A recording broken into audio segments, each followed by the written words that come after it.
Hey guys, it's Caban from True Champion Gaming, and today we have a really cool deck profile to go over. So, Thick Opie, who is a Patreon member and a Discord member, big part of the True Champion Gaming community, actually took down the champion spot in the first FTC Regionals. So, Dallas Regionals happened on October 28th, I think, and it was about 26 people, so definitely one of the smaller regionals, but still very hard, and only top 4 got invites. So the interesting thing about regionals is, even a smaller regionals is just as hard to get your invite as a bigger regionals because they scale with attendance. So, and champion, that first place prize is always hard to get. So congrats to you, man. Really, really awesome. I know that you've said that the videos always help, so really glad that we got to feel like we shared that victory with you. So let's go over his list. So he was on Fire Merlin. So we have the Spirit of Fire. We have Lorraine level 1 for the start, not Rye, and I think, it makes sense in this one for sure. We have Merlin level 2, so for the people that don't know, that Lorraine level 1 is going to get you out your free weapon, which is usually why people run that, and then we have to run the Merlin level 2 because level 3 Merlin has lineage, so this can eat up floating memory, get your level counter higher. And then we have the real important champion of Merlin decks, which is Merlin level 3. So this is going to unlock your Crux element cards to be able to be played. It has that Merlin lineage. And then basically every other turn, you get to draw a card and get additional attack on your attacks. So just a really, really crazy champion that's been shown a lot of strength so far. We are playing Grand Crusader's Ring in the main, not Nullifying Lantern, for obvious reasons. This is still the superior Divine Relic. It is just natural value. Just banish, draw a card.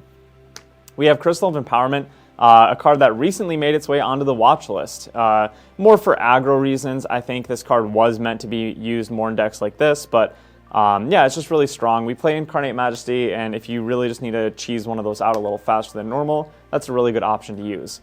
We are playing Sword of Seeking. This is usually your go-to with the Lorraine level 1 materialization, like extra bonus. You go level 1 Lorraine, bring out Sword of Seeking. That's the play most of the time. Has that True Sight, so you can try to get rid of these pesky Dream Fairies and Snow Fairies that are popping up, but mainly just like a little utility tool. We have an Ornamental Greatsword. We've seen a lot of variance between Ornamental and Adversity being played in these Merlin decks. But yeah, this is just... what I do like with this is you can bring it out, get that +1 attack onto an ally, and then do something like Ghost of Pendragon, put it away, and even though you didn't use the sword, you got a lot of utility out of it. So I imagine that's probably one of the reasons that he's on Ornamental. We have Tithe Proclamation, again, really cool card to run with Ghost of Pendragon. You can bring this out early if you feel that your opponent might pop off faster than you and slow them down, and then when you're ready to do a lot of drawing or just do your big turn or whatever, you can just play Ghost of Pendragon, put that Tithe Proclamation back, and now that restriction is no longer on the field. So we have a Drawn Blade, pretty typical, Lorraine Merlin stuff. Just a really good utility option if you have the extra floating memory, which he does play a lot of floating memory. And then we have the Prismatic Edge. Interestingly enough, we do not run Ascensions in here, so it looks like he is just playing this for if he has a bunch of floating memory, which, I kind of get. He has a really high floating memory count, so why not run cards that synergize with that? And then we have the Majestic Spirit because we run Incarnate Majesty. This is just one of the best reasons to play Merlin. Naturally gets your level higher to use with Incarnate Majesty to cheat this Majestic Spirit out. And yeah, just a really strong card for aggro, mid-range, and control builds. So before we jump into the main deck, let's hear a quick word from Isaac. Hey everyone, it's Isaac. And if you want to support us, get merch, or pre-order the next set from GA, then you should check out our website. Over on our website, you'll find stickers, t-shirts, playmats, and material deck sleeves, and the next set of Grand Archive for pre-order. So make sure to check that out. Also, if you like content, then you should check out our Patreon. Over there we have an exclusive podcast series, extra gameplay videos, and articles written by us to help your competitive gameplay. In any case, if you like what we do here on YouTube, then don't forget to like and subscribe as it does help us out a lot. Thank you. Okay, so like I was just talking about with the Majestic Spirit, we are running 4 Incarnate Majesties. Not 3. He doesn't run in any Crux Sight, so I think we're just running 4 count so that we can see them early and see them when we need them, since we can't recur them back from the graveyard. Then we are running 4 Ghosts of Pendragon as well, and it is just an 8-card Crux count, which personally I really like. I like this 8-ish third element card count in a deck because to me it just screams consistency. You're not going to have that hand where you start with an Ascension, a Crux Sight, a Ghost of Pendragon, an Incarnate Majesty, and then like 2 other late game cards, and you're like, oh man, what am I going to do? You know, so just a lot of consistency in the deck, I think. And Ghost of Pendragon's a really, really strong card. I think it's clearly been shown to be one of the most valuable Crux cards post-ban list, reflecting it in its price of $35, which I think is the most expensive non-foil card in the game, even more expensive than Grand Crusader Ring. We have 4 Creative Shock. You know, we're fire, so we run this card, and we can actually get the class bonus as well once we're into level 2 and 3. Crazy card, no reason not to run it. It's on the watch list and everything. We have 4 Cremation Ritual. He runs a lot of cards that you would want to sack off this. We have Honorable Vanguards and Flame Rune Swordsmans in here, but you can even use this with something like a Dungeon Guide after you've leveled up, because now it's like just a 1-attacker card. He also runs Verucan Acolyte, and you could even use it with a Hasty Messenger if you need to, but with how many targets he has in this deck, it makes sense to see the full 4 of count instead of the 3 of count that we see sometimes, and you're probably not going to use it on something like a Hasty because of how many good targets you have. Speaking of Hasty, you know, we're just going down the typical fire core. Hasty's usually played pretty high. He has a very, very high floating memory count, so I really like Hasty in this deck. It feels like it's usually going to be able to get you some value. Then we have 4 Fireball. You know, we are Merlin. We are getting our level higher and higher throughout the game. This is another reason to run Crystal, either if you want to Fireball, double Fireball, or do an Incarnate Majesty. There's just a lot of reasons that you might want to cheat out some extra levels in a turn. Then this is a little interesting. So we have 4 Verucan Acolytes in here. We do not have anything like Rending Flames, Blazing Bowman. I don't believe there's actually any of your own graveyard interaction whatsoever, and not even Crux Sights. So you're not necessarily playing this card to hit Lantern. I think this is mainly in here because you are going to get to level 3. So once you are level 3, this is a very strong card. 3 mana for a 3 attack that is also destroying something on your opponent's board, even if it's just a 0-cost Regalia, is really, really good value. So to me, I looked at this list and I kind of said, oh, this is almost like his 4 extra Crux cards to make it to a 12 Crux count, because ideally I think you're kind of waiting to play this until the later game once you are level 3, but you can play this before, and that's a really important thing. So I really like this inclusion. It's going to help slow down your opponent from, you know, if they're cheating out swords with the Lorraine level 1, boom, you go Acolyte. If they're win and they're trying to get a ton of value off of Ventus, boom, Acolyte. And it's going to sit on there to use with Cremation Ritual, or make your opponent attack into it, or if you are level 3, you're getting a lot of damage in as well. So I do really actually like that 4 of Acolyte in this list particularly. Then we have 4 Flame Rune Swordsmen. Just, you know, kind of standard red stuff. It's a floating memory 2/2, whether you're mage or a warrior, so you can use that at any point of the game besides level 0.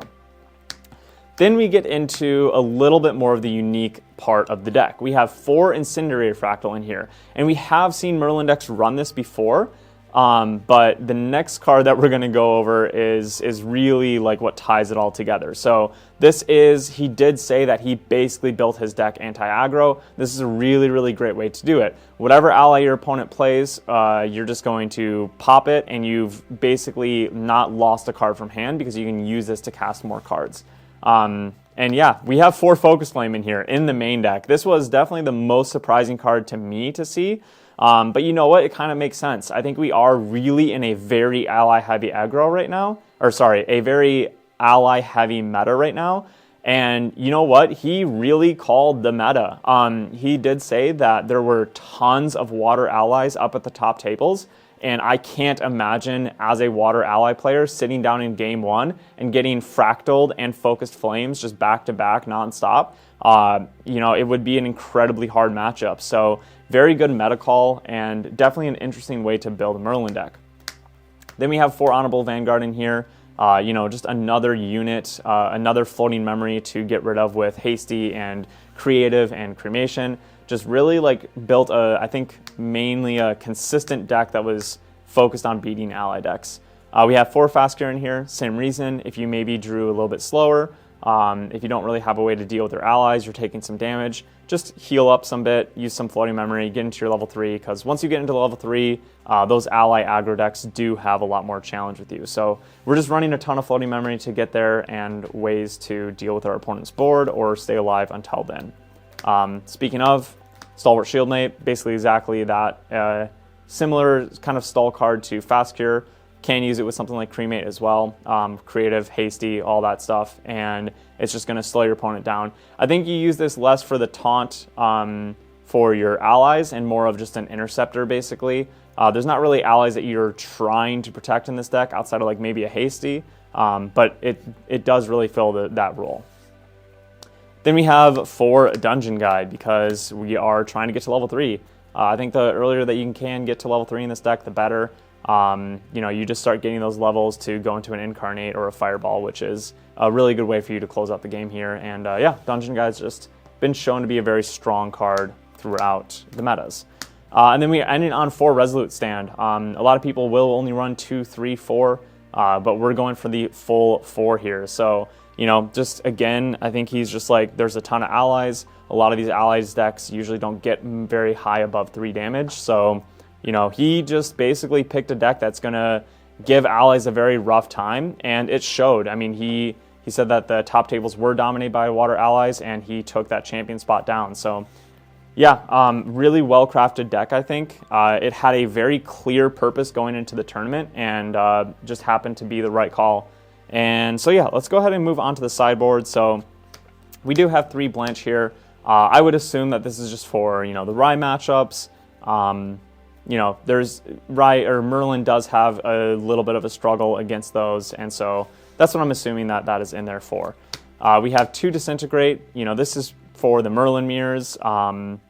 That's pretty much the best time to bring this in. This is your way to deal with Majestic Spirit. We don't have the Devastating Blows in here to deal with that. You know, you can use like a Fireball sometimes if you're like a really high level, but yeah, just Disintegrate's a really, really good card for that matchup, especially since, you know, you're probably taking out like Focused Flames and stuff like that. Some cards that aren't really needed in that matchup. We have a Viridian Protective Trinket. I think this makes sense. Water is seeing a crazy higher amount of play in this post-banless format, so definitely can get on board with that. And then we have the Nullifying Lantern and the Quicksilver Grail synergy. This is still like a really fantastic sideboard combo if you just don't have other sideboard pieces that you really want to put in, because this can very easily shut down erupting strategies or these really aggro Fire Lorraine decks that are counting on their fiery momentums and their Rending Flames and stuff. So, you know, we don't need to side the Tithe. That usually goes with this package because he does just mainboard it. But yeah, still a very, very strong sideboard. You know, if you're ever like building a deck quickly and you just don't know like what to throw on the side, definitely would recommend this package here. And like I said earlier, his deck doesn't rely on the graveyard at all, so very, very easy package to bring in and not even have to think about it in games 2 and 3. So again, big congratulations to you, man. You know, definitely a little bit unique of a take on Fire Merlin. I don't think I've seen one focused this heavy on beating the ally decks, but I think it was a really fantastic meta call, and obviously it showed. So congrats so much. If you guys want to be a champion like Opie, you know, come join our Discord, come join our Patreon. You know, he preaches the values that he got from those, and I'm just so glad that you know, everyone does feel like it's worth it. So thank you guys so much for being involved with the community, and yeah, we just can't wait to see you guys for more events and more videos. Peace.